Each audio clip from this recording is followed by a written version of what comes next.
ਅੱਜ ਅਸੀਂ ਆਪਣੇ ਭਰਾਵਾਂ ਨੂੰ ਸਪਰੇਅ ਕਰਨ ਦੇ ਬਾਰੇ ਦੇ ਵਿੱਚ ਦੱਸਾਂਗੇ ਕਿ ਜਿਵੇਂ ਕਿ ਜੂੰ ਵਾਲੀ ਸਪਰੇਅ ਕਰਨੇ ਪਏ, ਕਿਹੜੇ ਤਰੀਕੇ ਦੇ ਨਾਲ ਸਪਰੇਅ ਕਰਨੀ ਹੈ ਤੇ ਕਿਹੜੀ ਸਪਰੇਅ ਕਰਨੀ ਹੈ। ਅਸੀਂ ਆਪਣੇ ਭਰਾਵਾਂ ਨੂੰ ਇਸ ਵੀਡੀਓ ਦੇ ਵਿੱਚ ਦੱਸਾਂਗੇ। ਜਿਹੜੇ ਭਰਾਵਾਂ ਦੇ ਕਮਾਦ ਦੇ ਵਿੱਚ ਜੂੰ ਲੱਗੀ ਹੋਈ ਹੈ, ਇਹ ਖਾਸ ਕਰਕੇ ਉਹਨਾਂ ਭਰਾਵਾਂ ਦੇ ਵਾਸਤੇ ਵੀਡੀਓ ਹੈ ਤੇ ਉਹਨਾਂ ਵਾਸਤੇ ਅਹਿਮ ਵੀਡੀਓ ਹੈ ਕਿ ਉਹ ਇਸ ਵੀਡੀਓ ਨੂੰ ਮੁਕੰਮਲ ਵੇਖਣ ਤੇ ਉਹਨਾਂ ਦੇ ਫਾਇਦੇ ਦੇ ਵਿੱਚ ਵੀਡੀਓ ਹੋਏਗੀ। ਜੀ अस्सलाम वालेकुम जी भाईजान, जिवें कि तुहाडे सामने असीं अपने गन्ने के खेत दे विच खड़े होए हैं। चेक कर सकते हो कि गन्ने का खेत उतों सारा सुक चुका है, जिहड़ा कि इसनूं जूं लगी हुई है। जूं की बीमारी इस कमाद दे लगी हुई है। जिहड़ा असीं इस दे जूं दे मुतलक जिहड़ी स्प्रे कर रहे हैं, असीं वो अपने भरावां नूं दसने आ कि असीं वो किहड़ी स्प्रे कर रहे हैं ते वो किहड़े तरीके दे नाल इस स्प्रे नूं करना चाहिए, क्योंकि जूं एक बड़ी ही गंदी बीमारी है। इसका अटैक बहुत ज़्यादा इस टाइम इलाके दे विच हो चुका है कि जिहड़ा कि हर जगह ते इलाके दे विच जगह जगह दे उत्ते ये जूं फैल चुकी है। जिवें कि हुण असीं तुहानूं अपने भरावां नूं दसने कि इस दे वास्ते असीं जिहड़ी स्प्रे कर रहे हैं, एक असीं कर रहे हैं चौमन स्प्रे 1 एकड़ की बोतल है ते एक है सल्फर का पैकेट है। यह सल्फर ये असीं 2 एकड़ का सल्फर का पैकेट है, ये एक बोतल है। ये असीं 2 बोतल पर एकड़ दे 2 एकड़ का पा रहे हैं तो 1 पैकेट पा रहे हैं।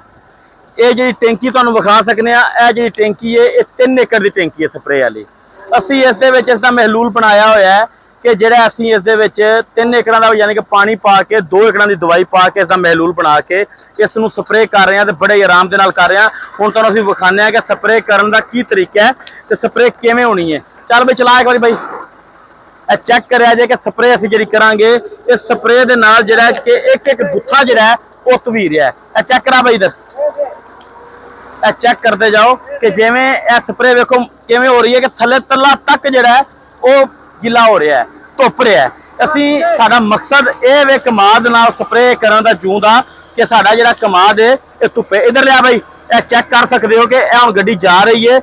चेक करो कि बिल्कुल गाचा धुपदा जा रहा है, बिल्कुल गाचा धुपदा जा रहा है। ये गाचा धुपेगा चंगे तरीके दे नाल ते जिहड़ा ये जूं ने कंट्रोल होना है। उस तो बाद जिहड़ी गड्डी जिहड़ा भरावां दे कोल गड्डियां ने अपनियां कि स्प्रे टैंकियां ते गड्डियां मौजूद ने, उन्हां भरावां नूं चाहीदा है कि अपनी स्प्रे वाली टैंकी गड्डी दे पिछे पा के उसनूं स्प्रे करन ते ड्राइवर नूं एक चीज़ दा आख देण कि भाई डीजल साडा है, डीजल साडा है, दवाई साडी है, खर्चा साडा है। जिहड़ा उहनूं आराम दे नाल करे, ये 2 एकड़ ते लग जाएगी, 1.5 ते लग जाएगी, वो फायदा है। लेकिन जिहड़ा ये नुकसान सानूं जिमीदारां नूं हुंदा है, वो नुकसान बर्दाश्त नहीं हुंदा। अगर तुहानूं साडी वीडियो अच्छी लगी होवे ते साडी वीडियो अपने तमाम दोस्तों तक शेयर लाजमी करिया जे, साडे चैनल सबसक्राइब लाजमी करिया जे, बैल आइकन दे बटन दबाना ना भुलिया जे, जिहड़ा कि साडी हर आने वाली वीडियो साडे भरावां तक पहुंचे। अस्सलाम वालेकुम।